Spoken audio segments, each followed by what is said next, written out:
Ardi adalah pemuda berusia 24 tahun yang baru saja diterima bekerja sebagai asisten pribadi Kartika, seorang wanita berusia 43 tahun yang memiliki butik ternama di pinggir kota Lombok. Kartika adalah wanita elegan dengan mata tajam dan senyum yang kadang lebih tajam dari kata-kata. Pertemuan pertama mereka terjadi saat hujan deras mengguyur sore kota. Ardi datang terlambat karena motornya mogok. Tubuhnya basah kuyup, namun yang membuatnya menggigil bukan hanya karena dingin, melainkan tatapan Kartika yang menunggu di balik pintu kaca dengan tangan terlipat di dada. "Aku benci orang yang tidak bisa menepati waktu," ucapnya dengan nada datar yang menusuk. Namun anehnya, alih-alih langsung memecatnya, Kartika malah menyuruhnya masuk dan memberinya handuk hangat. "Pakai jaketku dulu. Besok kamu belajar datang sebelum badai," katanya sambil menuangkan teh ke dalam cangkir keramik berwarna biru langit. Sejak saat itu hubungan mereka mulai berkembang. Awalnya sangat formal dan kaku, tetapi malam-malam lembur membuat batas itu mulai kabur. Ardi mulai melihat sisi lain dari Kartika, tawanya yang jarang, cara ia menatap hujan seperti sedang mengenang luka, dan senyumnya yang muncul ketika mereka membahas musik tahun 90-an. Suatu malam, listrik padam saat mereka sedang merapikan desain di ruang belakang butik. Senter ponsel menerangi wajah Kartika dari bawah, membuatnya tampak lebih lembut. "Kartika, kenapa kamu belum menikah?" tanya Ardi tanpa sadar. Kartika terdiam, hanya suara hujan dan kipas baterai kecil yang terdengar. "Aku terlalu lelah untuk percaya lagi," jawabnya pelan. Mereka duduk sangat dekat. Jarak antara lutut mereka tidak lebih dari 2 jari. Wangi rambut Kartika samar-samar menguar, campuran wangi bunga dan sesuatu yang lebih dewasa. "Kalau saya bilang saya percaya sama kamu, Kartika," kata Ardi pelan. Kartika menoleh. Ada getar di matanya, tapi ia hanya tersenyum. "Kamu terlalu mudah untuk tahu apa itu patah hati," jawabnya dengan lembut. Sejak malam itu, sikap Kartika mulai berubah. Ia lebih sering memanggil Ardi dengan namanya, bukan "kamu". Ia juga mulai memasakkan makan siang untuk mereka berdua. Kadang ada potongan mangga yang sudah dikupas rapi di kotak kecil. Kadang ada pesan di post-it, "Jangan lupa minum air putih." Kartika adalah perpaduan antara kelembutan dan ketegasan. Usianya yang sudah 43 tahun tak tampak. Siapapun yang pertama kali melihatnya pasti tak akan menebak jika usianya lewat dari 30. Kulitnya putih bersih, terawat seperti porselen mahal. Wajahnya cantik dengan mata sipit yang cerdas sekaligus menyendiri, menandakan darah keturunan Tionghoa dari garis ibunya. Tubuhnya, meski padat berisi, tetap proporsional, dengan lekuk tubuh yang tampaknya dirancang untuk mematahkan hati pria yang hanya bisa memandang dari jauh. Namun di balik semua itu, ada satu kenyataan yang banyak orang pertanyakan. Kartika belum pernah menikah. Sahabat-sahabatnya dulu sudah sibuk mengantar anak-anak ke sekolah. Ada yang bercerai, ada yang sudah menimang cucu, namun Kartika tetap sendiri, tak pernah dekat dengan siapapun. Bahkan lelaki Pak Arman, pelanggan tetap butiknya, pun ditolaknya dengan halus. "Aku terlalu mandiri untuk diajak berbagi hidup," katanya suatu malam sambil menyesap anggur merah di teras rumah butik yang juga menjadi tempat tinggalnya. Malam itu, ada jarak yang mengecil di antara mereka. Ada rasa yang selama ini terbungkus rapat di balik kesibukan dan jabatan. Kini, rasa itu mulai hangat dan nyata, menyentuh kulit dan menyusup ke dada. Setelah malam itu, ada yang berubah, meski tidak secara langsung. Namun Ardi merasakannya. Saat ia mengantar teh, tangan mereka sempat bersentuhan. Meskipun hanya sekilas, Kartika menarik tangannya dengan cepat, seolah tersengat, dan menatap Ardi dengan pandangan asing. Bukan marah, bukan geli, tapi gelisah. Esok harinya, Kartika kembali seperti dirinya yang biasa. Namun setelah beberapa waktu, Ardi semakin menyadari bahwa ada sesuatu yang semakin dekat antara mereka. Dalam pertemuan di hotel kecil di pinggir jalan saat mengantar pesanan ke Solo, Kartika berbicara lebih banyak tentang perasaan dan ketakutannya.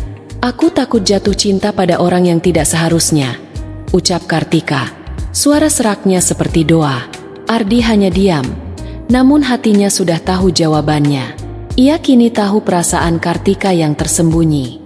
Meskipun mereka berbeda usia dan latar belakang, serta keyakinan, namun cinta sejati selalu menemukan jalannya. Beberapa bulan kemudian, pernikahan sederhana diadakan di desa Lombok di rumah panggung milik ibunya Ardi. Dinding dihias dengan janur kuning, kursi-kursi plastik biru berjejer. Tidak ada musik keras, hanya lantunan doa dari Pak Kiai dan senyum-senyum tulus dari tetangga yang hadir. Kartika mengenakan gamis putih susu yang anggun, dengan wajah yang bersinar. Meski dengan segala perbedaan yang ada, mereka tahu cinta sejati bukanlah tentang merasa, tapi bersedia berubah dan tumbuh bersama. Setelah pernikahan sederhana di desa Lombok, hidup Ardi dan Kartika mulai memasuki babak baru yang lebih matang.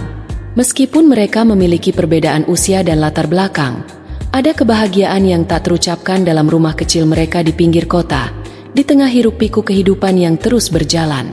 Rumah itu tidak besar, namun dipenuhi dengan tawa dan hangatnya kebersamaan. Kartika, yang kini lebih sering tersenyum tanpa beban, merasa kehidupannya semakin lengkap. Ardi, yang dulunya pemuda desa, kini melihat dunia dengan cara yang berbeda. Ia bukan hanya sebagai suami, tapi juga sebagai pria yang telah menjadi bagian penting dari kehidupan Kartika.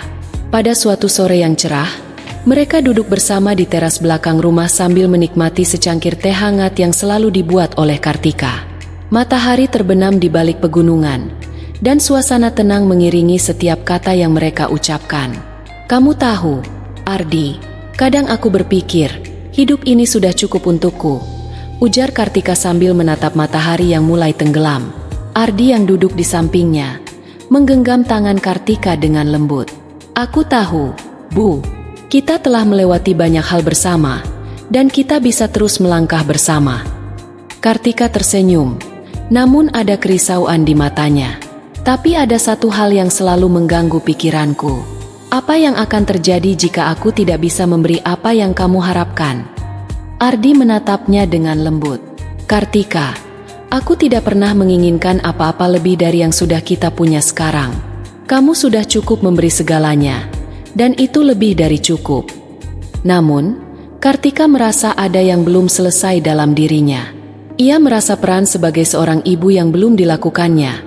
Meskipun sudah beberapa bulan menikah, ada rasa takut untuk menjadi seorang ibu. Ia khawatir jika ia tidak cukup baik dalam menjalani peran baru ini. "Ardi, bagaimana jika aku tidak bisa menjadi ibu yang baik untuk anak kita nanti?" tanya Kartika dengan suara pelan. Ardi menatapnya dengan penuh pengertian. "Kartika, kita akan belajar bersama. Aku tahu kamu memiliki kemampuan untuk menjadi ibu yang luar biasa. Aku akan selalu ada di sampingmu." Malam itu, setelah berbincang-bincang tentang masa depan mereka duduk bersama di ruang keluarga.